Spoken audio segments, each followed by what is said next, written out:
Kumakain talaga? Oo. Sarap naman na itong uwishi at RC. Sana ito na palagi ko pinakain kasi paborito ko.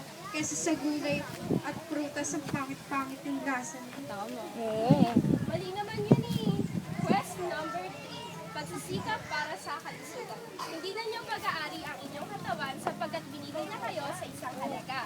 Gamitin niyo ang inyong katawan upang maparangalan ang Diyos. Unang Korinto, chapter 6, verse 19b to 20. Sige na nga, gulay at prutas na lagi kong kakain. Amin na yun. Akin na.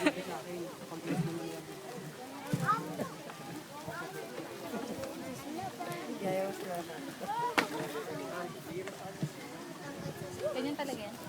Oo, yata. Ikaw, bakit mo tinumba ang puan? Hindi po kayo nagtumba niyan. Ikaw yung nakita kong tumumba nito. Hindi po talaga ako. Saglit lang, mali yan. Quest number 4. Pagsisikap 5. Pagsisikap para sa katarungan. Bigyan ninyong katarungan ang mahina at ulila at huwag ninyong aapihin ang mahirap at may dusa. Awit chapter 82 verse 3. Sorry po, ako po talaga nakatumba niya. Bakit ngayon mo lang sinabi? Nasisi ko tuloy siya. Sorry kasi ikaw yung nasisi ko. Pero wag ka muna umalis, may iuutos pa ako sa'yo. Magwalis ka muna.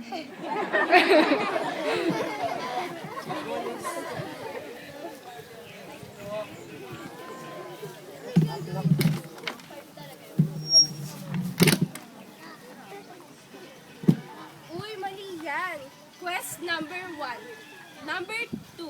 Pagsisikap para sa katapatan. Ang bawat tao ay dapat napasakop sa mga pinuno ng pamahalaan sapagkat walang